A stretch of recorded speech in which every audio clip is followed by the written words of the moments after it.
मैं एक गरीब घर से ताल्लुक रखता हूँ। हम 8 भाई बहन हैं। कितने? 8। और कमाने वाला मेरा इकलौता बाप, क्योंकि हम एक ही हाइट के साथ,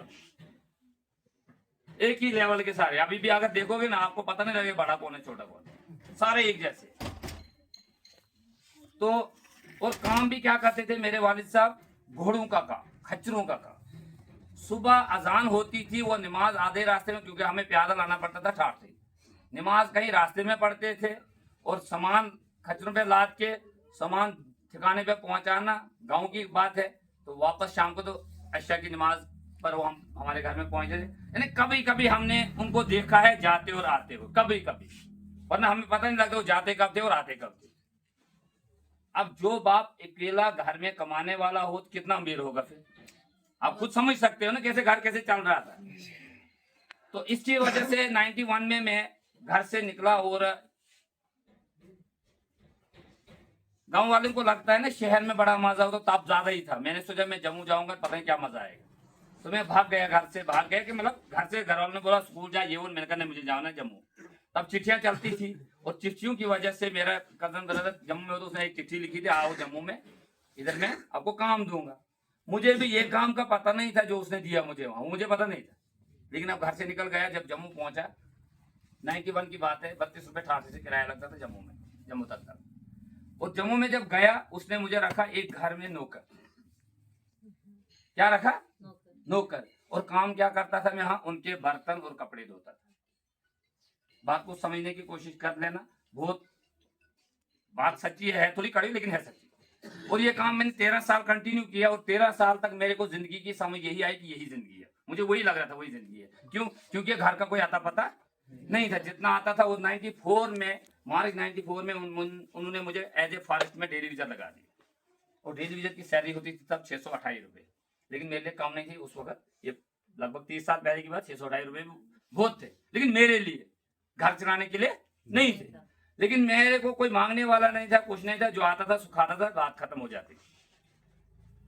लेकिन 99 में मेरी शादी हो गई, और शादी के बाद 2 साल तक घर वालों ने जैसे वैसे चलाया। 2 साल के बाद बोला अपना कुछ कर, तो कुछ करता भी नहीं। और उस वक्त मेरी जो सैलरी हुआ करती थी वो 900 रुपए थी, और 900 से फिर मैंने घर से अलहदगी हो गई घर वालों से। क्योंकि क्या कहते हैं ना, दुनिया में इंसान को लगता है ना कि हम किसी को छोड़ नहीं सकते हैं, हम किसी को छोड़ नहीं सकते। लेकिन वो माँ बाप उन लोगों को छोड़ता जिनको 20 से 25 साल पाल के बोलता अपना अपना चारा करो, है कि नहीं है? सीधे बोलते हैं अब अपना अपना चारा करो, जो कि 20 से 25 साल पालता है। ऐसा हुआ कि 25 साल के बाद ये मुझे भी ऐसे कहा गया कि आपके बच्चे हैं, 2, एक बेटा और एक बेटी थी मेरी। कहा कुछ कारोबार तो कर। खैर उस वक्त मेरे को उतनी समझ नहीं आई, अलहदा बैठा तो सारा कुछ उतना बड़ा खर्चा नहीं था कि जो मैं नहीं कर सकता था। गांव में सब कुछ अपना ही होता है, सब्जी वगैरह बड़ा क्या होता। लेकिन ठीक 2004 और 5 की बात है, मैंने बच्चों का सोचा कि मैं अब बच्चों को पढ़ाऊंगा, क्योंकि स्कूल में बच्चों की एडमिशन डालनी थी। और मैं डोडा चला गया 2005 में, और 2005 एंडिंग में गया, और 6 में मैंने बच्चों की एडमिशन, बड़े 2 बच्चों की एडमिशन की डोडा में प्राइवेट अकेडमी में, और वो भी चलता गया। और जो डेली बिजली मेरी थी उस हिसाब से मुझे 2002 में मुझे रेगुलर होना था प्लान के मुताबिक। और 2002 में मेरे डॉक्यूमेंट जब सेक्रेटरीट चले गए, सेक्रेटरीट से जब वापस आए, कहा कि आप आफ्टर बैन 94 में लगे हो, कोई जगमोहन गवर्नर था उसने बैन लगाया, कोई डेली विजन नहीं लगे, इसलिए आप परमानेंट नहीं हो सकते हो। फिर कहीं लोगों ने रास्ता दिखाया कोर्ट का, कहीं लोगों ने बताया बड़े बड़े अफसरों का, ये वो ना उस तरह वो करके देखा। जो तनख्वाह आती थी उधार, उल्टा दोस्तों से पैसा भी उठाते थे, उनको दिया, लेकिन हुआ कुछ नहीं, हुआ कुछ नहीं। और ये बात चली 2010 तक। और 2010 में एक ऐसा वाकया आया मेरे सामने कि मेरे बच्चे जो बड़े बड़े एकेडमी में पढ़ते थे, तो मेरे बच्चों को स्कूल से घर भेजा गया था। कारण था कि मैंने 2 साल से फीस नहीं दी थी, मैंने 2 साल से फीस नहीं दी थी। क्योंकि वो अपना था, कोई और होता तो वो छोड़ता नहीं, लेकिन उसने 2 साल तक फिर भी बर्दाश्त किया था। जब घर पहुंचा तो घर में जब घर के हालात देखे तो कुछ बिगड़े हुए हालात थे। तो खाना खाना था तो किसी कोई देने वाला नहीं था। मतलब बात ही कुछ ऐसी। छोटी बेटी ने बोला पापा भैया और दीदी को घर से स्कूल से निकाल दिया है। अब मैंने क्या करना था, मैंने दाढ़े वाड़े से ये बोला फिर मैं क्या करूं, मत मत पढ़ो छोड़ो ये वो ना उतारा। लेकिन रात को जब बैठा एक बात समझ आई, यार ऐसे तो नहीं चलेगा ना, जो हो रहा है ये ठीक नहीं हो रहा है। तो मैंने अपने आप को उस वक्त समझाया कि जो हुआ सो हुआ, इसको छोड़ दो। और मैंने उसी वक्त अपने एक भाई को फोन किया, दोस्त को, मैंने कहा यार मुझे काम चाहिए। बोलता क्या काम करेगा तू? मैंने बोला यार मुझे कोई मिस्त्री के साथ रख ले, कुछ भी कर ले। उसने कहा तू कर पाएगा? मैं क्या करना पड़ेगा। खैर उसने कहा ये ऐसे मजाक कर रहा है। सुबह आया मेरे पास, मैंने उसको पूरी दास्तान, क्योंकि दुनिया में इंसान को कोई ना कोई दोस्त अपना होता है जिसके साथ इंसान सारी बातें शेयर करता है। मैंने उसको बताया, उसने कहा यार कोई बात नहीं, चल अगर तेरे को ऐसी प्रॉब्लम है चल तू कर ले। उसने मुझे मिस्त्री के साथ रख लिया और मिस्त्री के साथ काम करते करते ये काम चला 2015 तक। और इसी बीच में मुझे आरसीएम का प्लान भी मिला और किया भी। करने के बाद कुछ ब्रेक आई तो मेरे को फिर मौका नहीं मिला। लेकिन सर मेरे पीछे रहे, इनको ये पता नहीं था, शायद ये मुझे फोन भी नहीं उठाते, करना तो दूर की बात। लेकिन मैंने कभी भी अपनी कमजोरी किसी को नहीं बताई, ये मेरा पहले से उसूल रहा है। मैं जब भी जाता हूँ जो बंदा आगे मिलता मैं उसका जैसा बन के बात करता हूँ, क्योंकि वो मेरे को करने वाला क्या है। मैं अगर सर को बोलता मैं बहुत गरीब हूँ, क्या अमीर बना सकते थे मुझे? क्या अपनी तनख्वाह तुझे नहीं सकते थे? इसे जैसे आप हो वैसे मैं भी। मैं कभी अपनी कमजोरी शेयर नहीं करता हूँ, ना अपनी बड़ाई दिखाता हूँ। जैसा हूँ सामने जो बंदा है वैसा बन के दिखाता हूँ। तो सर मेरे पीछे बोलते थे सर आपकी टीम अच्छी है, काम करो, ये वो, आप क्यों करते हो, ये वो बहुत कुछ बोलते थे सर। लेकिन मैं इनको मैं बोलता था मैं कर रहा हूँ, करूंगा मैं जरूर। क्योंकि मेरे के घर के जो हालात थे वो ऐसे नहीं थे कि मैं चाहता नहीं था अब उसको बिगाड़ना, क्योंकि बच्चों की पढ़ाई के लिए। और 2015 में मैं एक अच्छा मिस्त्री भी था। अब मिस्त्री काम मैंने सीखा था। और 2016 में मेरे को फिर एक बहुत बड़ा मौका मिला। वो ऐसा मौका मिला कि सर ने मुझे जम्मू में कॉल की, कहा कल यहाँ प्रोग्राम है आरसीएम का, आप आ जाओ। मैंने भी हाँ किया। इनको भी तसल्ली थी आएगा कहाँ से, आज तक नया ढूंढा से कहाँ आएगा। मैंने कहा ठीक है मैं आ जाता हूँ। इन्होंने भी हामी भरी। तो सुबह जब मैं हाल में गया तो सर भी हैरान हो गए, भाई आप आए, क्योंकि मैं जम्मू में ही था, वरना कहाँ जाता।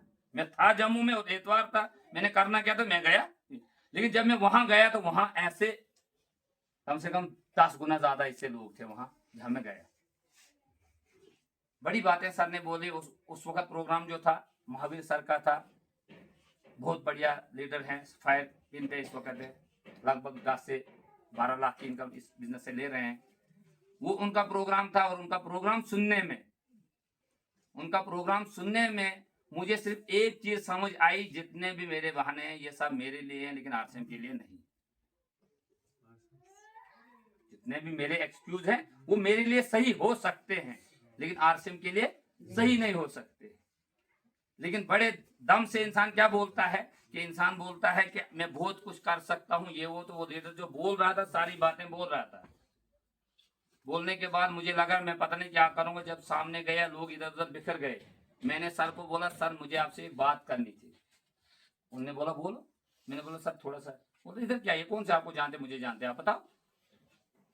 मैंने बोला सर मैं ये बिजनेस करना चाहता हूँ, लेकिन मुझे बताओ करना क्या होगा। वो बंदा बोलता है ऐसे ही देख रहा है, बोले आप नहीं कर सकते। मैं परेशान भाई, अभी तक ये बोल रहा था इतना अच्छा, अभी बोल रहा मुझे सामने तो कर ही नहीं पाएगा, ये क्या लफड़ा है। मैंने बोला सर क्यों, मैं कर रहा हूँ। बोलते ये सच्चाई का बिजनेस। मैंने बोला बिल्कुल मैं सच, तो बोलता सच है, आप बोलोगे, सच बोलना सही है, लेकिन आप बोलोगे नहीं।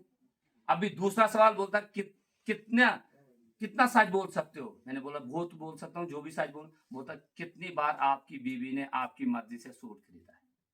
जब तक मैं बोलता उसने बोला एक बार भी नहीं।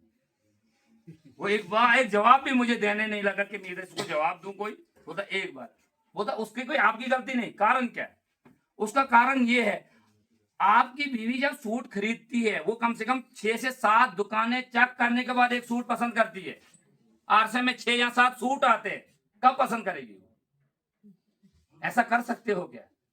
मैंने कहा हाँ मैं कर सकता हूँ, क्योंकि मेरा ऐसा घर में चलता था। मैंने कहा मैं जो करूंगा वैसा हो सकता है, मैं करूंगा।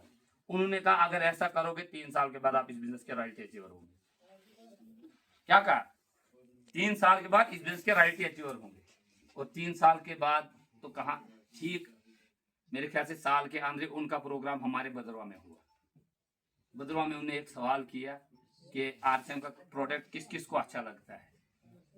सबने हाथ उठाए, मुझे भी लगता क्या क्या लगता है। उसने बोला तेल किसको अच्छा लगता है। फिर सब मैंने बोला, उसने मुझे सबसे बोला आपको कौन सी चीज, कैसे तेल में क्या फायदे।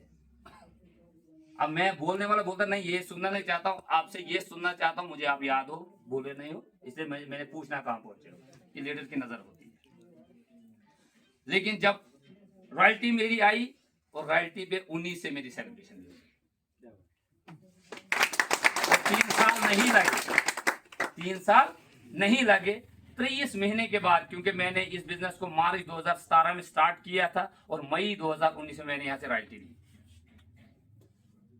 ठीक है, तो इसलिए इस बिजनेस में मुझे, यह बिजनेस की थोड़ी सी मिली जुली कहानी और यह है मेरी, इसलिए आपको समझने में आप आसानी होगी ना। हाँ, ठीक है ना, कि अगर मैं यहाँ से पहुंच सकता हूँ तो आप भी पहुंच सकते हो, आप भी कर सकते हो। लेकिन इस बिजनेस में जो मुझे सबसे अच्छी चीज मिली और जो समझने के लिए थी काफी, वो मुझे सर से मिली थी। बताना चाहूंगा कि सर ने मेरे साथ, इसको मिटा दें,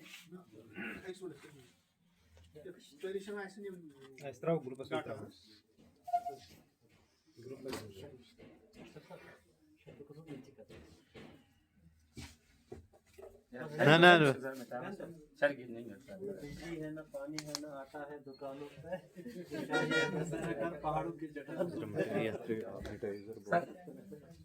सर ने मुझे एक चीज